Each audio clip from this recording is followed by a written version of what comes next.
Here with Bob Koester, owner of the Jazz Record Mart, as well as Delmark Records, the oldest independent label under original ownership in the country. Just celebrated his 55th anniversary with Delmark, and want to congratulate Bob on Hoodoo Man Blues being selected into the Grammy Hall of Fame last year as well. A pleasant surprise. Hoodoo Man's your best-selling blues record, Bob? Has been for 40-odd years. Yeah. Featuring Buddy Guy on guitar, recorded in 1965, considered to be the first full LP recorded by a working Chicago blues band. Yeah. So back then... In the studio. You in gotta the say studio. in the studio because the Muddy at Newport came out. Okay, right. First studio before. record, right. So back then, blues artists were recording 45s for Pretty the most much. part. The Chicago blues bands. There were a lot of blues records being made by country singers. Uh-huh. You know. And what was your idea to get them in the studio and as close to a live situation as possible? I told them to play just like they were in a club, not to watch the clock or anything, because we're not going to do singles. And they did, and it took us, I think, a total of 7 hours. Wow. To do the whole album. So this was in 1965. Where'd you have to go in Chicago back then to hear Buddy Guy and Junior Wells play? Well, if you heard Junior Wells, you'd hear Buddy Guy, because Buddy at the time was Junior's guitar player. And generally it was 48 in Indiana, a little basement place called Teresa's, as you well know. But thanks for asking. And of course he'd work other gigs. Right. But that was dependable. And Friday, Saturday, and Monday. Friday, Saturday, and Monday. And the Blue Monday, you'd get food sometimes. Okay. So the Jazz Record Mart has been open since 1959? Well, it really goes back to the Blue Note record shop in St. Louis before I moved up here, which we started in 52 or 53. I think it was probably 52. And could even be 51. I don't like to think about those early days. They're pretty hairy. I'd get $100 from my dad for expenses while at college, and I'd usually spend 90 of it on records. And then I'd go to the St. Louis Jazz Club meeting and sell $100 worth. So I had my money back and a little profit. Still had some inventory. And eventually I opened a store. And, well, before that was kind of a mail order business on old 78s. And it just sort of grew from there to this. Wow. And the Jazz Record Mart has always been a center of blues and jazz in Chicago. Tourists have always come here from all over the world. Famous musicians, musicians on pilgrimages to Chicago, and this was always the place to find out who to see, where to go. And you'd often take people. Oh yeah, no, every Saturday night we'd meet at a Mexican restaurant up the street, and we just tell people show up there any time because we're going to take a couple hours to eat and get started with good Mexican beer. And I remember once we had 4 cars with 20 guys from 7 different countries and 1 American. Yeah. And where do you remember where you went that night? Well, we went to the West Side, and Ross and Ma B's, I know, was one of the places. We probably went to the 1815 Club, which was later Eddie Shaw's club, and had been. Well, it wasn't before that, I don't remember. Alex's, right. One of the Alex pubs. I forget what he called it. And because it was nothing to go out there and hear 3 or 4 bands if you wanted to really move around. But usually you'd find a good mellow band and you'd settle in for most of the evening. And see some of the artists playing on the West Side: Jimmy Dawkins, Luther Allison, Kerry Bell, Magic Sam, of course, Otis Rush, a bunch of people who never recorded for Delmark that I should have recorded, like named Bobby King. Who's that great guitar player with 3 names? Made 1 record and then passed. I remember one year, what's her name, Madeline from France came over with the guy who had Black and Blue Records. And she asked me, who are you going to record next? And I gave her 3 names. She recorded all 3 of them. Really? And they all 3 died within a year or so. And darn if I can remember the other 2 names. I can use it.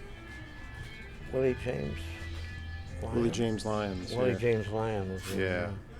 So you mentioned a number of the great blues guitar players who recorded for Delmark: Jimmy Dawkins, Luther Allison, Magic Sam, Otis Rush, and what was it about their sound? Well, they each had a different style. There was not a.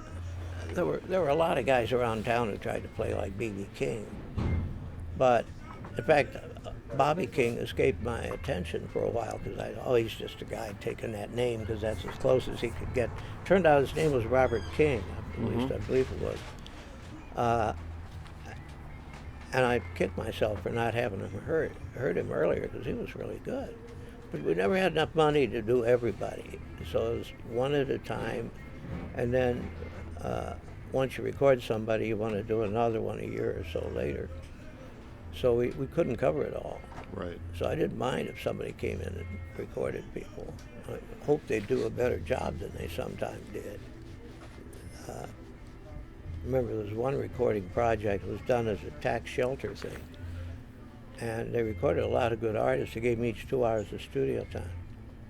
Oh, and one of them was Magic. I love this story. One of them was Magic Slim.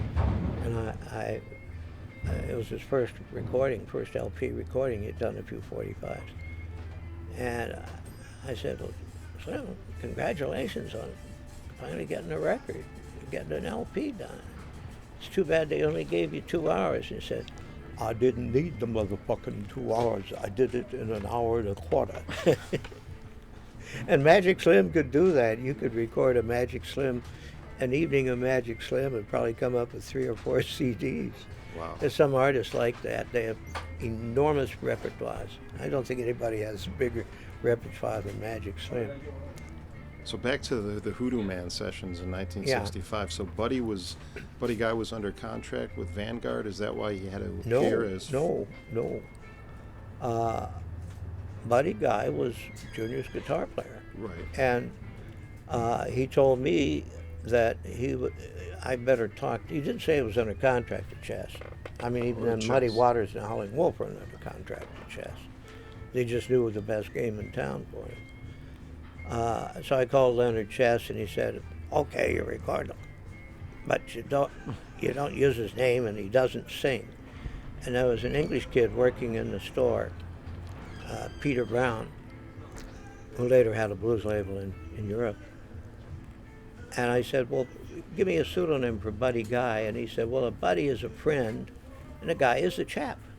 And so you can tell the originals of Hoodoo Man because they credit the guitar to Friendly Chap.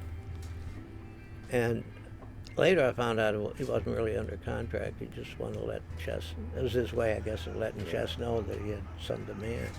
I would have eventually recorded Buddy. In fact, there was a duet between Junior and Buddy, and a Buddy vocal done at that session, a separate reel of 15 minutes of tape I hope to issue someday, and a white harmonica player who used to rehearse in the basement. I was thinking of recording him.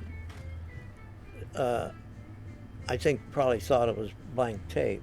I hadn't put it in the box yet. It disappeared. Then I found out he was also stealing LPs and selling them to a famous store in New York.